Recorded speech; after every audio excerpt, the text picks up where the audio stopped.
Ladies and gentlemen, UFC 266 is here. The return of Robbie Lawler and Nick Diaz. It kind of hit me. The last time we did a full recording was the Edson and Giga fight. And, it got me thinking, over the last 2 weeks with all the family time and weddings and all that kind of fun stuff happening, we actually did fairly well. We went a total of 16-6-1. We did 10-1 on the main card on the UFC pick'em, and we went 2-0 on the Super Saiyan pick. So congrats to us. And with that said, I think it's time to change it up a bit. We got a lot going on in the back end that I'm excited about, and so it's time for a bit of a change and also challenge myself, right? So here we go. We're actually going to go with a 15-minute timer to get through an entire UFC card. So from here on out, I'm going to do a weekly show for every UFC card, and I'm going to try to break down every single fight with hopefully a full pick. If not, check out my Instagram and Twitter for the final picks heading into fight night. But I'm really excited about this, and I think it's going to be real fun to try and get something that, when I try my hardest, I go 45 minutes. So let's have some fun with it. Just to recap, I mean, we've gone 289, 175, and 4 overall, 40, 19, and 1 over our last 5 UFC cards. And, our Super Saiyan pick had a little bit of a juncture there, right? 4 straight real tough losses, which we're including the Miranda Maverick despite a nice unanimous vote on Instagram, but 8-5 overall, some tough losses there. We're about a half unit above, the break-even point there, but I'm excited for that 2-0 run, and I think we're going to have some fun with this card here. So without further ado, like I said, 15-minute timer, and so as I'm about to get started here, let's start that timer, ladies and gentlemen. So first up, we got Jonathan Pierce and Omar Morales. And what I love about this fight is you got a guy like Omar Morales who, a person like me who was backing Giga from the very start since we saw him, there were moments there that you kind of feared for him, and I think Omar's really shown that his striking is something to be fearful of. He's got a good 73-inch reach at that 5'11 frame and 100% takedown defense, only 3 attempts really, takedown accuracy, only 3 attempts, but that 87% takedown defense is what I really like. Shane Young was the only first person to take him down, and that's 1 in 8. The best things about him, right? Striking, keeps his head up, great low kicks, right? Got high knees. I love that he brings it to the body, and that's going to help him against a guy like Jonathan Pierce, who we've seen him get knocked out. Joe Lozon, heart goes out, right? I think this is one where we're going to want him to really slow down and kind of pick his shots because he's looking for those takedowns. He's going to want to work it to the ground. Kai Kamaka, that's how he finished him, right? So in my opinion, I think Omar Morales just has a great track record. He's looked dangerous on the feet, and the striking defense is 62%. It's just such a good advantage there. So I'm going with him as the favorite. Let's give him a line of about minus 160. Wow, kicking it off with a bang. Here we go, minus 175 opener, minus 155 to a minus 160 right now as a live line. So pretty excited about that one. And I'm going to be picking Omar Morales to win that fight. Moving on here, we got Matthew Semmelsberger and Martin Sano. Martin Sano, boys with Nick Diaz, right? I think that's going to be a named fight because he hasn't fought since 2017. He's 0-2-1 between WSOF and Bellator. And, the one thing about him, classic Diaz type fighter. He's a gamer. He's going to be bringing pace, and he fights kind of well at the ends of the seconds and third rounds, but he slows down kind of from an athletic perspective. But he looked great at the weigh-ins. That was something I really like. So expect some good BJJ. He's able to really reverse positions and uses his hips really, really well, and that's what I like about him. Look for some good 1-2s as usual. But we look at Semmelsberger. Carlton Minus was a great coming of age for him, but I think that Carlton Minus was always a step behind. Then you have the loss to a fast-growing fighter in the UFC like Chaos Williams, but 2-1 overall in the UFC, and I think things like good leg kicks and his confidence that Jason Witt that he can carry over in a striking battle, that's all the things that I really want for him. Creativity, that's going to be where he can really surprise Sano, because I think that he's going to bring a lot of just forward pressure, 1-2s, forward back type of thing, and I think Semmelsberger might have an edge here, both overall, top down type of fighting, but also just in a striking game. And let's take a look at a line. I'm going to give Semmelsberger the edge here of a minus 180 to a minus 200.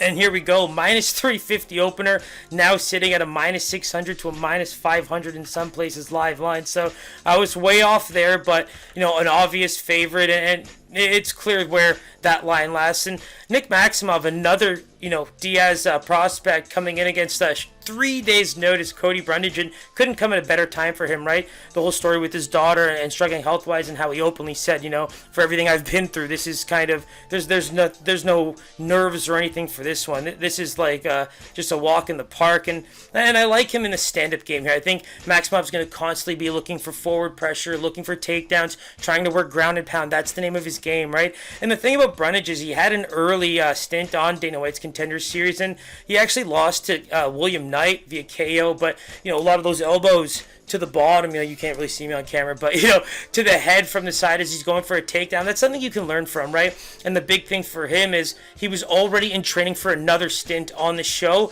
and so he's been in camp, and I think that actually makes it more of a disadvantage for Maximov. Going to be, taking on a new guy, 3 days notice, who's technically been in camp, but you have to like his performance on the Dana White Contender Series. He's going to have a 4-inch reach advantage, and the striking game is something to really look for. I wonder how much better it's going to look, and Brundage might have an edge there. So I'm going to say Maximov is a favorite just from hype and just recency bias, and 160 is about where I'd put the line. I'm sorry I didn't give a guess there. I'm actually nervous for time. Cody Brundage definitely an underdog, but I'm surprised at how close of a dog he is. Probably a pass, and the fact that I was actually leaning towards picking Brundage because of the striking game makes it kind of interesting. He that LFA 99 performance that made everyone turn heads, and that's where he's kind of getting that leeway right now as a close underdog, and that's going to be a fun one. After that, probably my fight of the night, Southpaw, right? Jokes, obviously. Fight of the night. I just realized what main card I'm talking about. But Uroš Medic, the Dr. Medic against Jalen Turner. This one's an interesting one, right? Medic's numbers are absolutely insane. 77% accuracy, 86% defense, 19.91 versus a .052 striking differential. Like, the guy's got 2 first-round finishes. He threw 74 strikes in the first minute and 40 seconds against Cruz. 63 of them were significant. And if he attacks with volume right away, not giving Turner enough time to kind of gauge distance and be able to figure out where he can land some strikes and start working in takedowns, because he might have an edge carrying through the first rounds, going later into the fight, also being able to work some groundwork. That's where he might have an edge, because right now Medic's boxing and his ability to really push forward early on is what's winning him big fights and getting him big names early on, and I really think he's been a fighter to watch for a lot of pundits and addicts like myself. So this is going to be a tough fight for Turner, and you look at some of the things that he's done. He's 2-0 in his last 2, but Brock Weaver and Josh Kalibau, if you know what I mean by that, you know what I mean by that. And he needs to master the art of the length very quickly. Defense is 45%, which is a glaring hole here, right? I think that Medic is going to be able to pick him apart really quickly. And you think about just how much he has to do in a short period of time with how much Medic's going to throw at him. It's just hard to see him have a chance early on. And so unless he gets it late, it's Medic's fight. And so I'm going to go with Medic as a favorite here, and I'm going to give him a minus 220. It just seems like a fair line here. And so looking at this one, minus 161 and actually moving closer to a pick-em. I'm excited for that. A lot of guys jumping on that juice at Jalen Turner at a plus 139 opener, now moving closer to a minus 105 at some places. So look out for that fight, man. Like I said, that line movement alone should tell you how much of a fight of a night that is. And so we jump right into Roxanne Modafferi and Taylor Santos. Now, Modafferi, I just like the way she flows through a fight, right? The durability allows her to find ways to always steal a win, and that's where she's always kind of finding her way. You look at some of the wins she's had, and it's been recency. Like, I mean, some of that bias is there for her, but now she's taking on a girl like Santos, who, to be quite honest, after that, 2-5 Mauro Barella UFC fighter loss, she's just come athletically to a whole new level. Not only did she take on tougher competition in McCann and Robertson, but she really did dominate those fights. And the thing about her, she's got amazing sweeps, amazing takedowns, but the striking is just so much power, such good accuracy, and she's just looking scarier and scarier right now. And I think she's probably, a dark horse to really make a splash from a title picture perspective. And right now she's kind of on a fast track to take this fight and keep moving. that's where it's tough to see a real, game plan in terms of Roxanne Modafferi. I think for her, it's that durability factor, being able to push the fight, get it late. But without question, this has to be one of the most, lopsided favorites on the card. So let's go with the minus 500 despite seeing one already. And we got... Yeah, so opener minus 225. Whoever jumped on that, congrats. I mean, without question, win or lose with that line jumping to a minus 455, minus 430. Even if you want to cash out, midway through that fight, you might get some money on that. But, very credible, big favorite here around that minus 400 to some areas at a minus 455 range. So, I'm excited for that one just to see, what Santos can do against such a gamer and someone we've seen fight the best in Roxanne Modafferi. But here we go. A fight that everyone's been waiting for, probably no more than Chris Daukaus, who literally waited for Shamil to weigh in after he weighed in. So we're going to see this fight for sure. Equal height and distance here, which kind of helps Shamil. At least it's not, too much of a lopsided disadvantage. But Lewis beat him with durability. Blaydes beat him with wrestling and skill with ground and pound, right? And the thing with me is I just don't like the striking going into a fight like this against Daukaus. Daukaus is probably working so hard. He's been in camp for this fight for so long.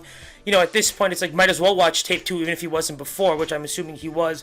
And, the thing for Shamil, the only real advantage I see for him is he's got UFC experience going late into rounds, right? That's kind of the cool thing to see, is that's something to really take away, especially for a heavyweight. The last guy who I think took away from that, it was Conor McGregor. Compared Diaz 1 to Diaz 2, that was Conor McGregor learning what it's like to go, 4 or 5 rounds in the UFC.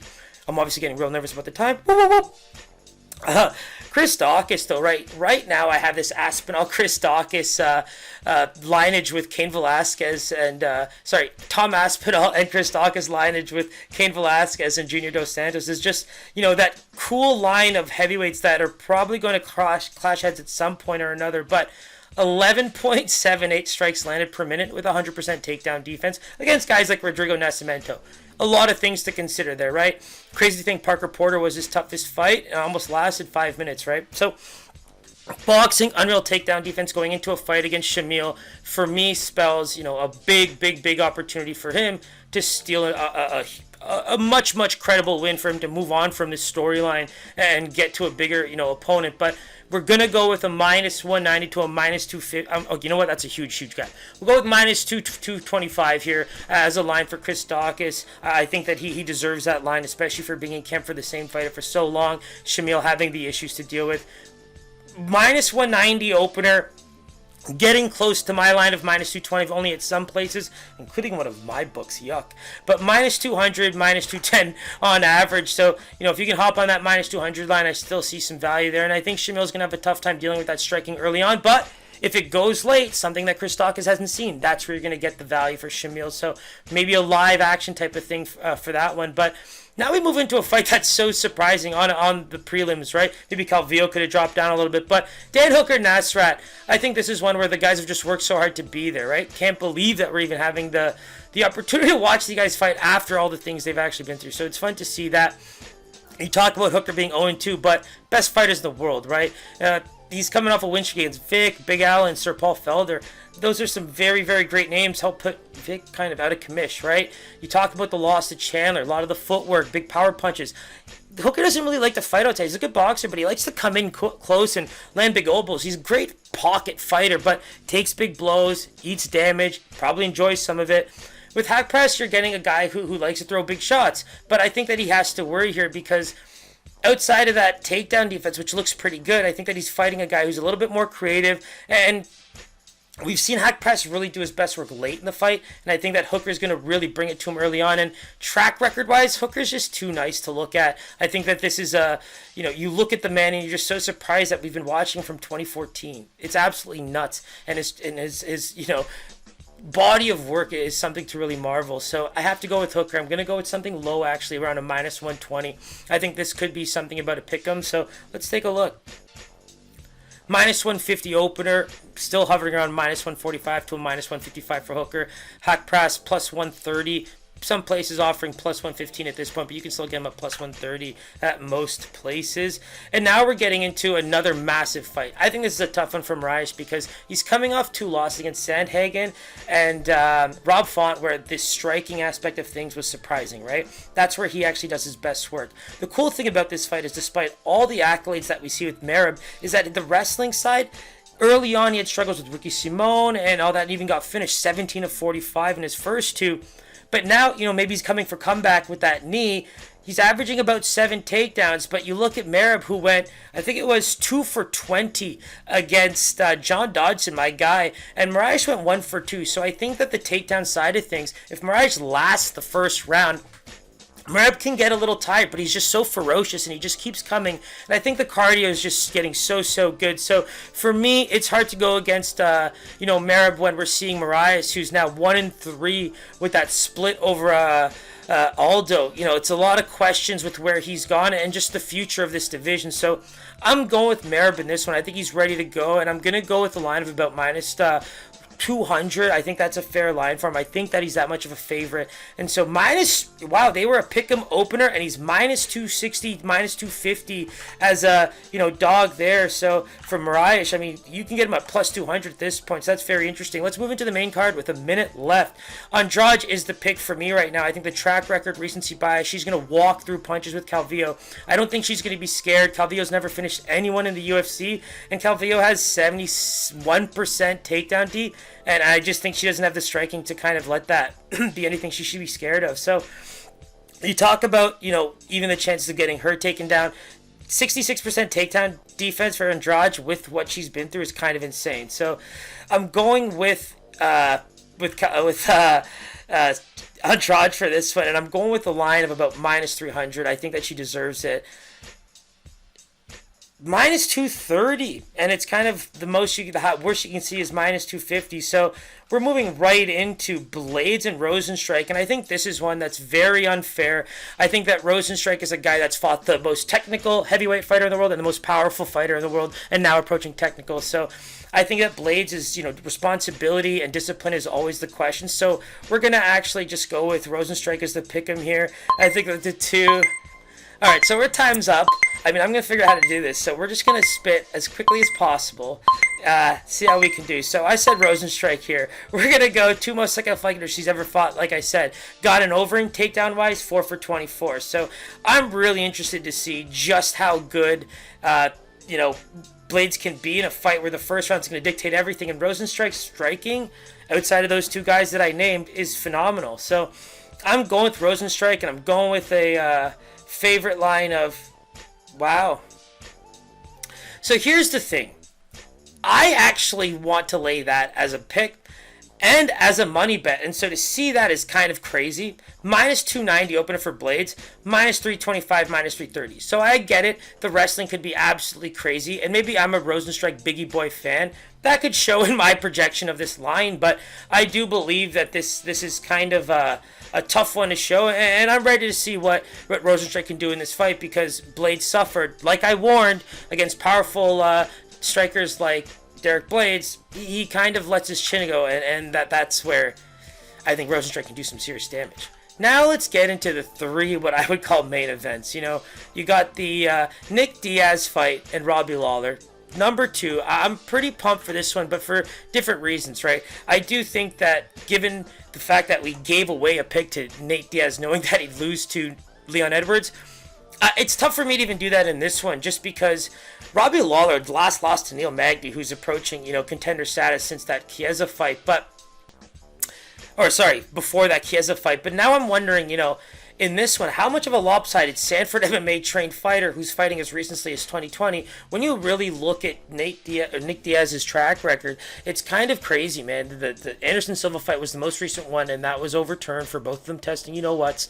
And now it's a long time since we've seen him fight this kind of action, and Neil Magny was his most recent fight. So I really have to give Robbie Lawler my pick, to be quite honest, and we're going to give him a line of minus 145 just based on bias. So Opening minus 125. I mean, I'm shocked, to be quite honest. And minus 160 for Robbie. I can honestly say there's probably people jumping on that line towards the end of the night. Let's get into that title fight now. So we got Valentina Shevchenko and Lauren Murphy. And you know what? Check box right now. Product number one, have the confidence that you can win this fight. And you know what? Lauren Murphy definitely believes she can win this fight. And I'm led to believe that if this fight lasts all 5 rounds, that's what gives her the best chance. I think that too much of that technical striking battle is going to be tough for her to handle, and if she can get out of that early in the fight, work some of her own offense, in whatever that case may be, grappling, control against the fence, use that strength. She did look pretty big in comparison at the weigh-ins. Face-off looked pretty nice and muscular there, so I'm wondering if she's going to be able to deal with that. Valentina's been working on that grappling, right? So it's interesting to see. I want to put the line actually fairly close with Valentina being about a minus 300, because I think Lauren's got a lot more of a chance than probably people are giving her credit for. Barb, as we some of us tough fans like to think of her, is been the type of fighter that lasts late and is able to carry over a lot of that second and third round momentum for herself and just win fights. And you know what? She's earned that title shot. I've been calling for this for a long time. And so, she's the Cookie Monster, aka Carla Esparza, for me in this one. And I think that's the fight that I've been wanting to see. And I think it's the fairest test for her. So let's check this line. Minus 900 to minus 1950 is the highest line I see right now, ladies and gentlemen. So if you're not sprinkling on Lauren Murphy just for the fun of it, you're crazy. But when I say sprinkle, I'm saying put $20 on it, whatever. I love how we're now jumping into a title fight. I'm a few minutes over. We're going to talk about that later. We're really going to work towards it, people, but this is going to force me to just record as quickly as possible. Now we got a title fight. Now, this is what I learned in researching about this fight. I am, pound for pound, Max Holloway is my favorite fighter. But Alex Volkanovski is the best 145er on the planet. When you go look at the stats, I didn't even have to rewatch the fight. Everything that Max Holloway does great against other people. I feel like Volkanovski just does it athletically a bit better, which makes him the quicker fighter, which makes him able to deal with the taller fighter. And in this fight, he's actually dealing with a shorter fighter in comparison to Max Holloway. And from a volume perspective, I think Brian Ortega has shown off what he can do from an accuracy perspective since that Frankie Edgar fight. But we're really dealing with someone right now that has to kind of prove himself against a very next level fighter. I think Chen Sung Jung had a really tough camp for that one, and he's finally looking like his old self. And I'm not making any excuses there. That was actually my birthday weekend. I loved everything about that fight. But Brian Ortega was our favorite before because he lasted late and, just used that jiu-jitsu. It's why I fell in love with him. It's why I fell in love with Charles Oliveira. That same style fighting. But what happened when these guys found the striking game? They became championship level fighters. And so right now, what I believe is that I don't think anyone can beat him yet. I think that Brian Ortega has the ability to get there, but right now I can't see Volkanovski losing. I truly believe that from a gas tank perspective, confidence striking with that volume push forward, that's what makes him and Max such a wonderful, wonderful fight. It's because they bring that same prowess and that same ability to the octagon. Now, I don't know if Brian Ortega is going to be able to do that. We saw him against Max, right? He took a lot of damage and he was able to deal some of his own, but the damage got so bad that they had to stop the fight. Now, in this case, I don't know if that's exactly what's going to happen, but go look at the numbers, man. Volkanovski is a serious volume fighter, and the way he fights truly, to me, makes this a very hard fight for Brian Ortega. The fact that he's actually even shorter than Holloway with that reach that doesn't really matter because, Volkanovski fights so long, that's the part that really, that speaks volumes for me. And I think that he's going to be aware of the grappling. He's going to be aware of those situations. Volkanovski seems like one of the hardest workers in the world outside of his, food videos. And as a chef, that's a truly wonderful video to watch from a guy that, we are now considering the best 145er in the world, in my humble opinion. So I am going with Volkanovski is the favorite here. I do need to see more from Ortega against guys like this. So let's go with Volkanovski as a minus 170 favorite. I really believe. Let's go. Finish with a bang. Minus 190 opener for Volkanovski, plus 155 for Ortega, and, minus 175 to a minus 180 for Volkanovski now. So I'm pretty excited for that. There's a few people that I want to lay there. I think we already laid out some picks. Check out Twitter and Instagram for the final picks. This is the new setup. I really want to do it after the weigh-ins, and so we're going to try and do it as early as possible for that. Kind of a crunch time hour, 15 minutes. Now maybe closer to 20 to 25 minutes for the first one, but I promise, guys, I'm going to work on that. I'm really excited for this. I'm excited for this card. I hope you enjoyed the show. I hope you enjoyed the card. Look out for the picks. It's going to be a crazy, crazy fun card. So till then, peace.